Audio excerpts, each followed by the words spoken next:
Good evening, friends. Today I will read Pride and Prejudice by Jane Austen, 1775 to 1817। आप लोग को तो पता ही है गाइस कि जेन ऑस्टन के जो नॉवेल होती है वो काफ़ी लंबी होती है, इसलिए मैं एक वीडियो में आप लोग को सारा समरी नहीं बता पाऊँगी। इसको 2-3 पार्ट में इसका समरी बता दूँगी। तो चल, ये जो मैंने करेक्टर्स के नाम लिखे हैं ये सब का आप लोग याद कर लीजिएगा और इतना याद रखिएगा कि इसमें एलिजाबेथ बेनेट और फिट्जविलियम डर्सी मेन करेक्टर हैं। एलिजाबेथ बेनेट इसमें इस नॉवेल का मेन करेक्टर है। तो चलिए हम लोग स्टार्ट करते हैं नॉवेल को। हर्टफोर्डशायर मतलब कि इंग्लैंड के लॉन्गबॉर्न गांव में मिस्टर तथा मिसेज बेनेट अपने 5 विवाह योग्य पुत्रियों सहित रहते थे। वे उस गांव के प्रमुख व्यक्ति थे। बेनेट दंपति के विवाहित जीवन के 23 वर्ष बीत चुके थे, किंतु इनके मध्य सहमति अथवा अनुकूलता का अभाव था। दोनों भिन्न प्रकृति वाले थे। मिसेज बेनेट अपने पति को समझ नहीं पाई थी। बेनेट संजीव क्षमताओं वाले, शांतिचित्त, अध्ययनशील और आलसी स्वभाव के थे। उनमें व्यंग्यात्मक परिहास, शांत भाषण तथा सनकीपन का विचित्र मिश्रण था। मिसेज बेनेट में ना तो समझदारी थी और ना उनकी रुचि परिष्कृत थी। वे अल्प शिक्षित तथा अनिश्चित प्रकृति वाली महिला थी। जब भी कोई बात उनकी इच्छा के विपरीत होती तो उन्हें लगता कि वे बीमार हैं। उन्हें हर समय अपनी पुत्रियों के लिए उपयुक्त वर खोजने का ही सोच रहता था। बेनेट दंपति की पुत्रियों में सबसे बड़ी जेन सौंदर्य में सबसे बहनों में श्रेष्ठ थी, किंतु इससे छोटी एलिजाबेथ सुंदर होने के साथ साथ समझदार, हाजिर जवाब और तीक्ष्ण बुद्धि वाली थी। उसे बेवकूफ़ी, बेतुकापन और बकवास बिल्कुल पसंद नहीं था, इसलिए वो अपने पिता को सबसे ज़्यादा प्यार करती थी। मैरी को पढ़ने का बड़ा शौक था, जबकि कैथरीन और लिडिया नवयुवकों, विशेषतर सैनिक अधिकारियों के पीछे दौड़ती फिरती थी। एक दिन मिसेज बेनेट को मालूम हुआ कि उनके पड़ोस के नीदरफील्ड पार्क में उत्तरी इंग्लैंड से एक अत्यंत धनी नवयुवक मिस्टर बिंगले रहने को आ रहा है और वो कुंवारा है, तो वो अत्यंत प्रफुल्लित हो उठी। 5 विवाह योग्य पुत्रियों को की माँ के लिए यह सचमुच शुभ समाचार था, क्योंकि उन्हें आशा हुई कि वो धनी नवयुवक उनकी किसी पुत्र को अपनी जीवन संगिनी बनाने के लिए चुन सकता है। उन्होंने अपने पति से ये बात कही और उनसे आग्रह किया कि बिंगले के आते ही उससे भेंट करें, किंतु बेनेट ने इस बात में कोई रुचि नहीं दिखाई, बल्कि उल्टे पत्नी को चिढ़ाने लगे।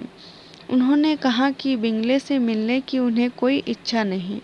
माँ बेटी चाहे तो उससे मिल लें अथवा केवल बेटियां ही उससे मिलने जा सकती हैं, उन्हें कोई आपत्ति नहीं।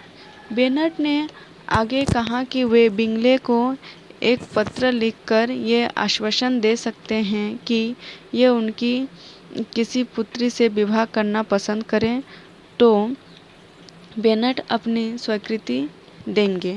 यद्यपि एलिजाबेथ के लिए वे खास तौर पर लिखेंगे। मिसेज बेनेट पति के इस पक्षपात पर भड़क उठी। उनकी राय में एलिजाबेथ जेन से आधी भी सुंदर अथवा लिडिया से आधी भी खुशमिजाज नहीं थी। लेकिन बेनेट ने कहा कि उन लड़कियों में ऐसा कोई नहीं है जिसके लिए उनकी सिफारिश की जा सके। मिसेज बेनेट ने व्यथित होकर कहा, तुम्हें तो मुझे चिढ़ाने में मज़ा आता है। मेरी स्नायु दुर्बलता का तुम्हें कुछ भी ख्याल नहीं। बेनेट ने अपनी पत्नी को चिढ़ाने के लिए कह दिया था कि वे बिंगले से मिलने नहीं जाएंगे, लेकिन जब बिंगले वहां आ गया तब वे उससे पहले मिलने वालों में से थे। लेकिन उन्होंने किसी से ये कहा नहीं। मिसेज बेनेट बहुत निराश थी, क्योंकि जब तक बेनेट बिंगले से पहले भेंट ना कर ले तब तक उनकी पुत्रियों के उससे मिलने की कोई आशा नहीं थी। मिसेज बेनेट खींचकर लड़कियों को बिना कारण डांटने फटकारने लगी। उन्हें आशंका हुई कि कोई अन्य माता अपनी पुत्री के संबंध में बिंगले से पहले मिल लेगी तो उनकी पुत्री के लिए कोई अवसर नहीं रहेगा। उनका स्नायु कष्ट पुनः उभर गया और वे क्रोध में बिफर कर बड़बड़ाने लगी। कुछ क्षणों के पश्चात बेनेट ने बता दिया कि वे बिंगले से मिल चुके हैं। ये सुनकर माँ बेटियां बहुत अचरज हुआ और वे खुशी से फूल उठी। मिसेस बेनेट तुरंत भड़क कर असंगत और बेहुदी बकवास करने लगी। पत्नी के इस व्यवहार से बेनेट अब और खीज से भर उठे और कमरे से बाहर चले गए।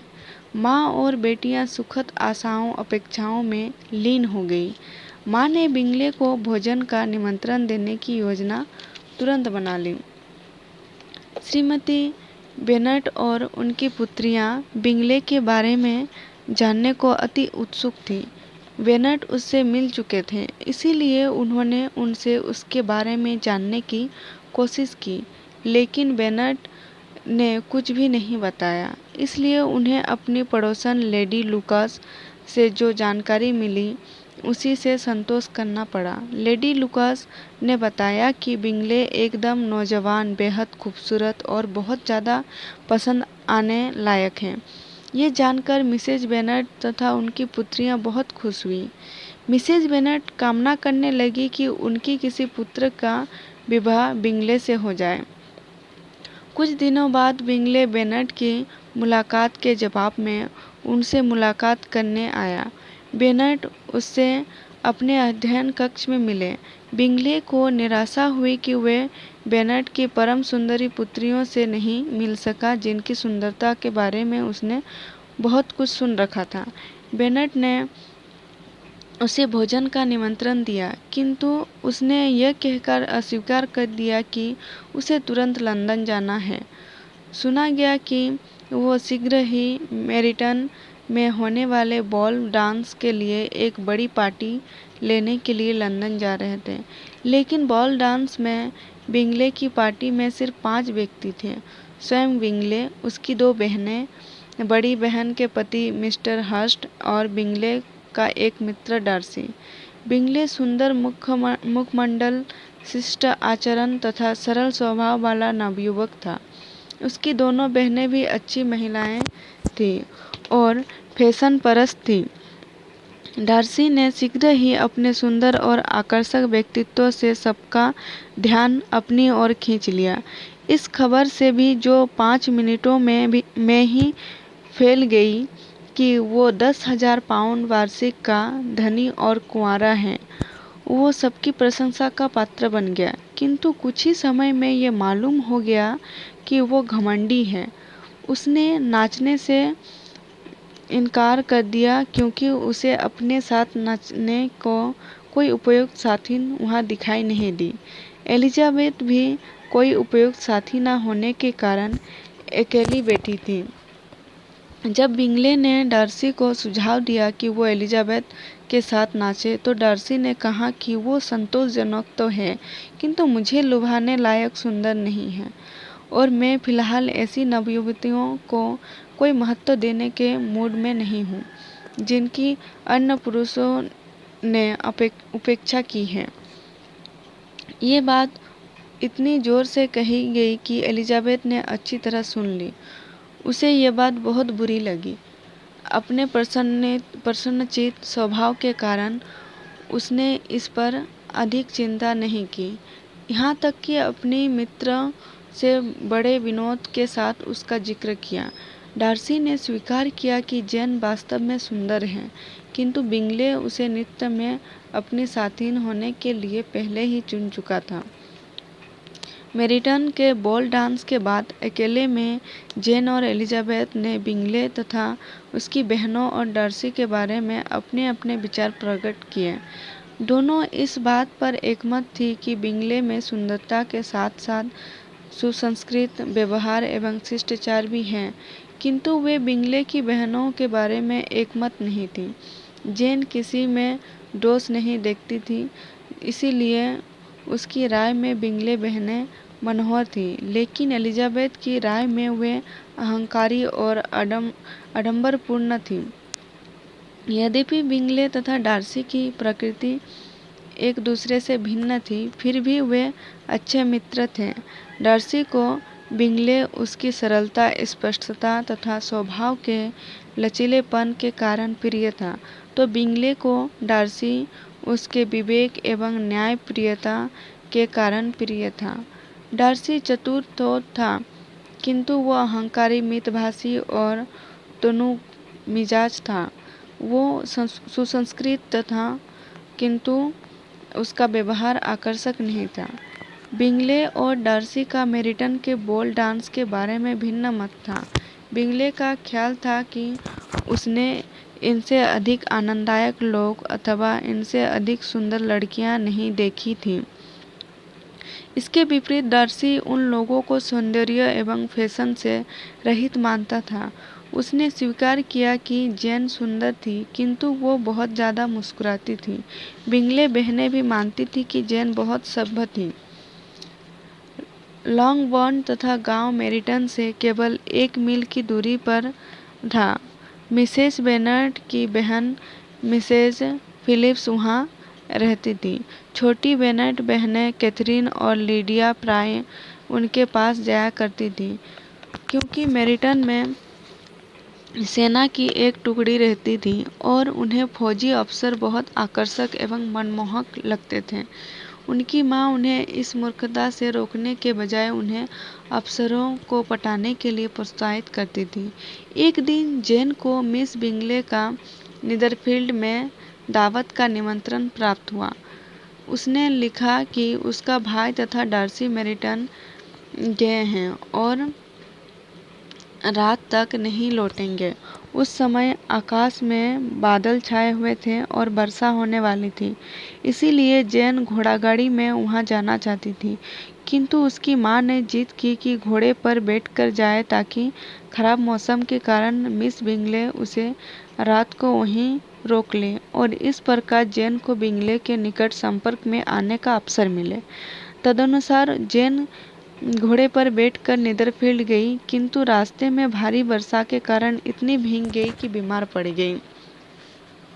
अगली सुबह एलिजाबेथ को जेन का पत्र मिला कि वो बीमार हो गई है। एलिजाबेथ घुड़सवारी नहीं जानती थी और घोड़ागाड़ी उपलब्ध नहीं थी, अतः वो नीदरफील्ड जाने के लिए पैदल ही चल पड़ी। तेज चाल से खेत दर खेत पार करती पहुंची। जेन को तेज बुखार था और बिस्तर पर पड़ी थी, इसलिए एलिजाबेथ ने उसके स्वस्थ होने तक वहीं रहना तय किया। बिंगले परिवार के साथ भोजन करके एलिजाबेथ अपनी बीमार बहन जेन के कमरे में चली गई। उसके जाते ही मिस बिंगले ने उसकी बुराई करना शुरू कर दिया। उसने उसकी इस बात के लिए निंदा की कि वो अपनी बहन को देखने के लिए कीचड़ और गंदगी भरा 3 मील लंबा रास्ता तय करके अपनी गंदी हालत में आई। किंतु बिंगले ने एलिजाबेथ की अपनी बहन के प्रति चिंता और स्नेह की सराहना की। एलिजाबेथ ने देखा कि बिंगले को जेन की भारी चिंता है और वो स्वयं उसका भी बहुत ध्यान रखता है, जिसके कारण वो उस घर में खुद को अजनबी महसूस नहीं करती थी। वहाँ बिंगले के अलावा और कोई एलिजाबेथ का ख्याल नहीं रखता था।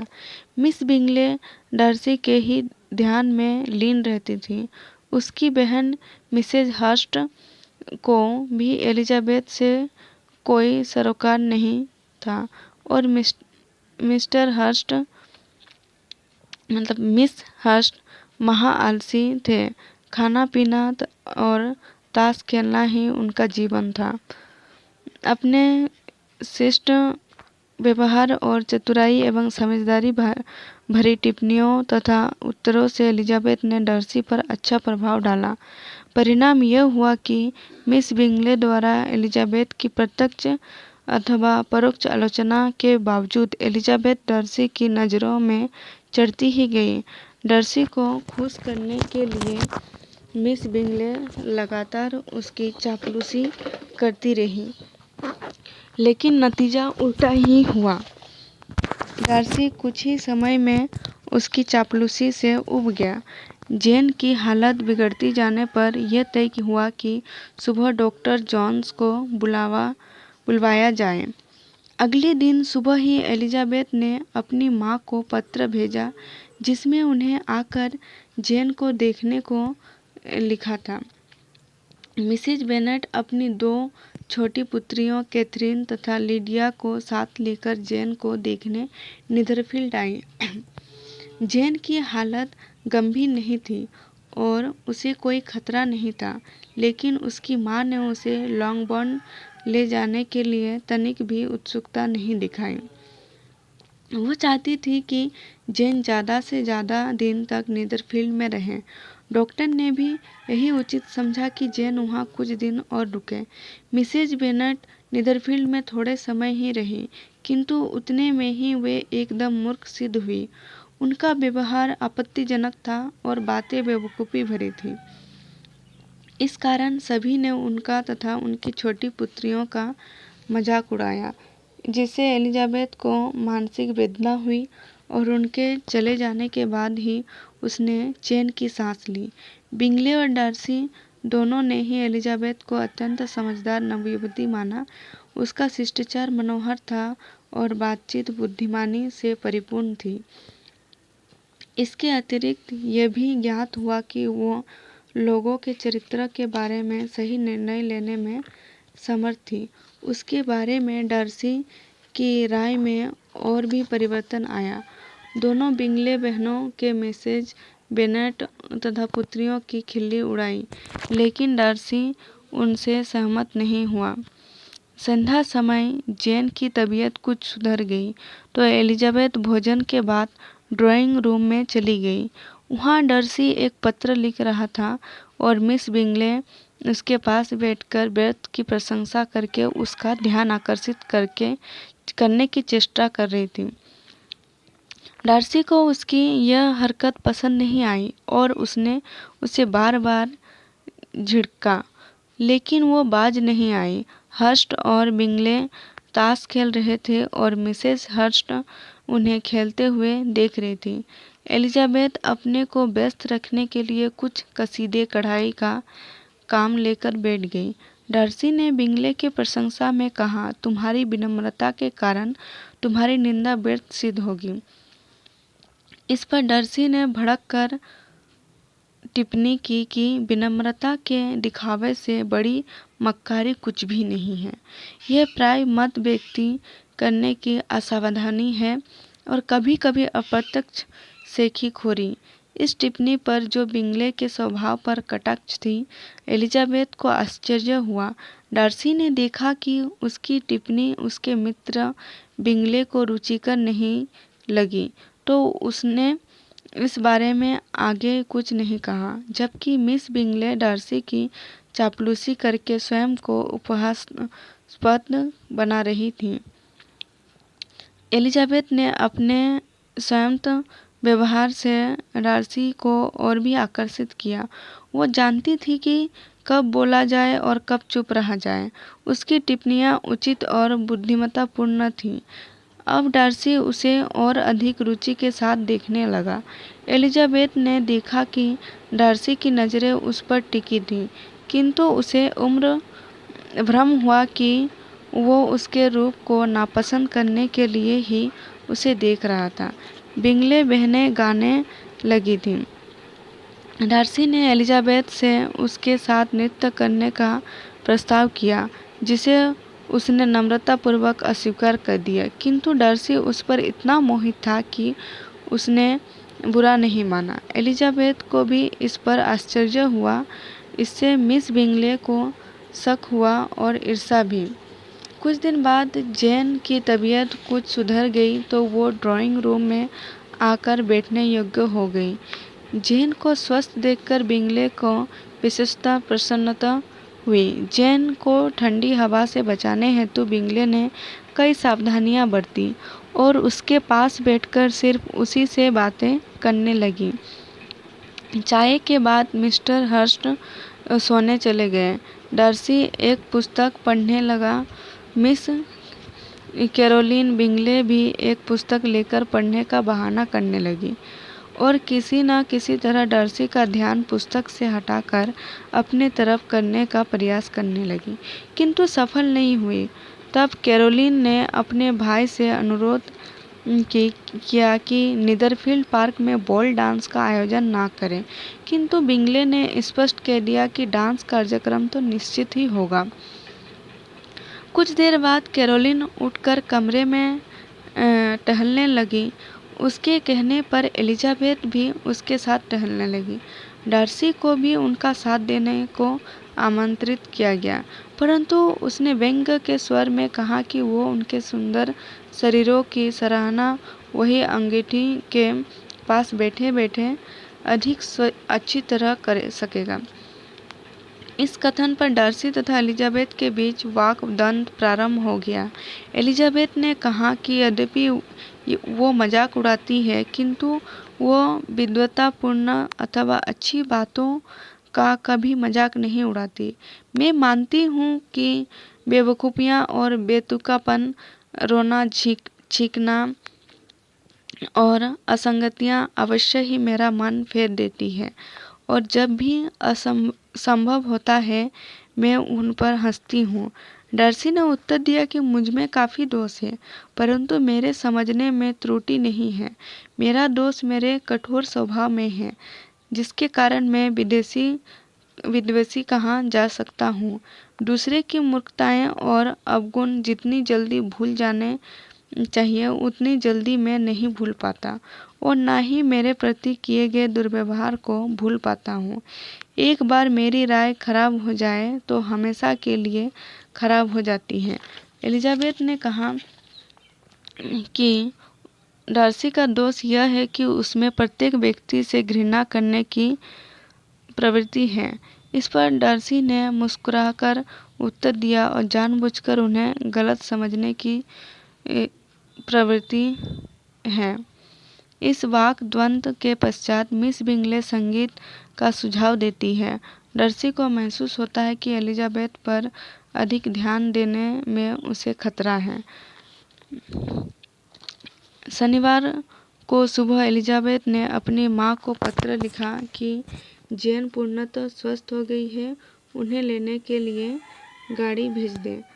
किंतु मिसेज बेनेट चाहती थी कि वे नीदरफील्ड में कुछ दिन और रहें, इसलिए वो उत्तर में यह संदेश भेज देती है कि गाड़ी मंगलवार तक नहीं आ सकेगी। लेकिन एलिजाबेथ शिष्टता की खातिर तभी वहाँ से चली जाना चाहती थी, इसलिए बिंगले से प्रार्थना की गई कि उन्हें लौट जाने के लिए अपनी गाड़ी दे दें, किंतु बिंगले बहनों ने उनसे अनुरोध किया कि एक दिन और रुक जाएं। दोनों बहनें एक दिन और रुक गईं। इस पर बिंगले प्रसन्न हुआ, किंतु कैरोलिन पछताई कि उसने रुकने को क्यों कह दिया, क्योंकि वो एलिजाबेथ से ईर्ष्या एवं घृणा करती थी। जेन से उसे स्नेह था। एलिजाबेथ के वहाँ से विदा होने के प्रस्ताव पर डार्सी ने उसकी बुद्धिमानी की मन ही मन सराहना की, क्योंकि उन्हें वहाँ रहते हुए आवश्यकता से अधिक समय हो चुका था। डार्सी ने स्वयं को एलिजाबेथ के प्रति और अधिक आकर्षित हुआ। इससे उसे भय हुआ कि उसने तय किया कि एलिजाबेथ के चले जाने तक वो उसके प्रति अपना कोमल भाव अथवा प्रशंसा का कोई लक्षण प्रतीत नहीं होने देगा। उसे भी उसके चले जाने पर खुशी हुई। जेन और एलिजाबेथ जब वापस घर पहुंची तो उनकी माँ द्वारा उनका हार्दिक स्वागत नहीं किया गया। वह उनके इतनी शीघ्र लौट आने पर अप्रसन्न थी, लेकिन मिस्टर बेनेट उनके वापस आने पर प्रसन्न हुए। उन्हें उनकी अनुपस्थिति खल रही थी। उनके बिना संध्या समय का वार्तालाप निर्जीव तथा बुद्धिमत्ता से रहित हो गया था। मिस्टर बेनेट का एक दूर के रिश्ते का भाई कॉलिंस था। वो युवा पादरी था और लेडी कैथरीन डी बोरो द्वारा उनके अपने क्षेत्र में नियुक्त था। क्योंकि बेनेट को कोई पुत्र नहीं था, इसलिए उनकी मृत्यु के पश्चात कॉलिंस ही उनकी संपूर्ण संपत्ति का उत्तराधिकारी होने वाला था। बेनेट ने अपनी पत्नी को यह बताया तो वे इस क्रूर प्रावधान पर दुखी हुई। बेनेट ने माना कि कानून का यह प्रावधान अन्यायपूर्ण था, परंतु इसके लिए कॉलिंस उत्तरदायी नहीं था। उन्होंने कहा कि कॉलिंस 1 सप्ताह के लिए उनके यहाँ रहने को आ रहा है। उन्होंने उसका पत्र पढ़कर सुनाया।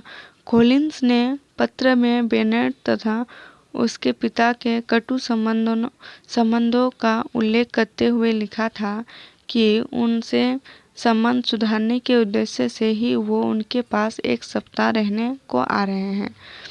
उसे यह भी भय था कि बेनेट परिवार उससे नाराज होगा, क्योंकि वो उनकी सारी संपत्ति का वारिस था। बेनेट ने कॉलिंस के पत्र में खुशामदीपन और आत्मगौरव का विचित्र मिश्रण पाया। उन्होंने एलिजाबेथ से कहा कि उनको आशा नहीं है कि वो समझदार व्यक्ति है। कॉलिंस ठीक समय पर आ गया और पूरे परिवार ने उसका अति विनम्रता से स्वागत किया। वो लंबा भारी बदन वाला 25 वर्षीय युवक था। वह गंभीर एवं गौरवशाली प्रतीत होता था और उसका व्यवहार अत्यंत अनौपचारिक था, किंतु वो प्रशंसा करने में बहुत उदार थे। उसने मिसेज बेनेट को बधाई दी कि उनका पुत्रियों वाला परिवार अति सुंदर है। उसने मकान और फर्नीचर की सराहना की और भोजन की भी बहुत प्रशंसा की। मिसेज बेनेट का भाव उसके प्रति कोमल हो गया। ठीक है दोस्तों, आज इतना ही रखते हैं। नेक्स्ट जो समरी है वो मैं आप लोग को कल अपलोड कर दूंगी। Thank you.